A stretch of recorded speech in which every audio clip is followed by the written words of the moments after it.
Julia Leopold. Let's talk about this very important month and day that we have coming up, something that you started quite a while ago. So, can you tell me about the beginning of Dress for STEM and how this initiative got started? Yeah, and I cannot take complete ownership for this. It is such a grassroots movement, and it started by a lot of female broadcast meteorologists. So this started way back in 2015, and it started with a dress. We are part of a Facebook group called Female Broadcast Meteorologists, and it's this fantastic group where women in meteorology who also work on air can share a lot of different resources, share their challenges, and kind of, crowdsource for maybe solutions to challenges that they're having in the workplace and with their forecasting. And some of those challenges are related to the clothing that we wear on air. As you know, Emily, there are a lot of restrictions on what we can and cannot wear in front of the camera. So back in 2015, someone posted this dress into the group and it just caught on like wildfire. It hit all the criteria that it needed to.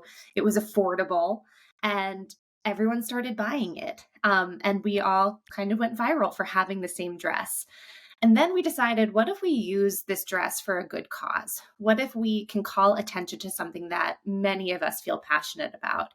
And that cause was the need for more women in STEM. We recognized with our information sharing that having more representation in STEM could make lives easier for us in the workplace and could lead to better scientific solutions for the entire world. So we decided to wear that dress on the same day, Pi Day. And we've been doing it every year since. The only thing that's changed is that we've grown to be more inclusive. So rather than just wearing this one dress, now we wear purple on Pi Day and we start the conversation about the need for more women in STEM. So, tell me about that gap. Why do we need more women in STEM? What do things look like now? Yeah, so things are improving. They have improved over the decades. However, right now, if you look at the workforce, women make up about half of the workforce, but make up less than 30% of the STEM fields. And that's a pretty shocking underrepresentation of women. We need more women in STEM fields because when you think about what STEM fields are, they're problem solving fields. And when you have a more diverse group of people at the table solving problems, you get more diverse solutions that meet our needs. So that's why it's so valuable to have more women in our STEM fields. So, over the past 9 years, have you seen this really take action in a way that's made a difference? Do you have any stories of little girls who've gone into STEM fields because they saw their local meteorologist wearing purple? Oh gosh, it's so funny because I have such a limited point of view and this is such a grassroots movement. So I think that if you talk to any person across the country who's participated in Dress for STEM, they might have their own individual stories. Something that's resonated with me isn't necessarily a story of a little girl, saying, "Oh, I want to go into STEM because I saw someone wear purple," but it's more the adults who have asked, "What is STEM? What does that stand for?" And to me, that just shows that that this conversation just isn't being had enough.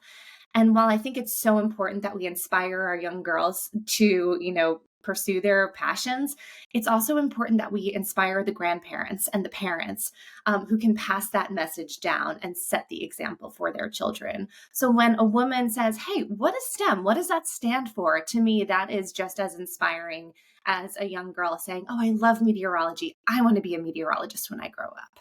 So, why do you think it is? I mean, I know people have asked this question over the years of why this gap exists, why there are more men in this field. Do you have any idea why that could be? Yeah, and there are some studies that show that there are some social reasons for this gap. I think part of it starts in our adolescent years when we're entering middle school and maybe studying science and studying math becomes less cool, and girls maybe want to gravitate towards doing something different. I think that there's also this message that young girls have heard that, oh, girls aren't good at math. girls aren't good at science. And that's just not true. There are studies that show that when it comes to our abilities, um, girls and boys are the same. We're both capable of being fantastic at science and being fantastic at math. It's a muscle that you have to exercise. If you go into it thinking, "Oh, I'm either good or bad at science," then you're never going to live up to your full potential. But if you go into it thinking, "Oh, I can just keep practicing this and I can get better and better and better at this," that's an entire mindset shift. So I think it's that message of girls being told, girls aren't good at science, girls aren't good at math, that really knocks your confidence down. But if we can change that messaging over to, hey, science and math is something that if you really like it and maybe you don't feel like it's your strongest subject, you can get better at it. All you have to do is just keep working at it. And if your passion carries you through to work at it, that's fantastic because we need you at the table. When you're a grown up and you're in the working world, we need you to help solve these problems.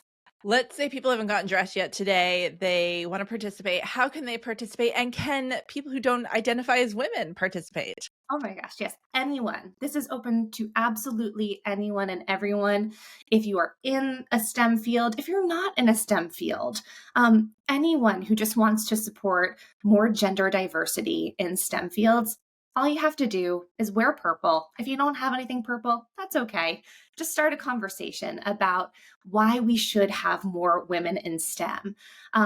If you are a woman in STEM, share your story, share your challenges that you faced, identify what the barriers have been for you so that you can help others overcome those barriers. Highly encourage that if you can wear purple today, please do it. Post a picture of yourself on social media, use the hashtag #DressForSTEM, and share your story and start the conversation.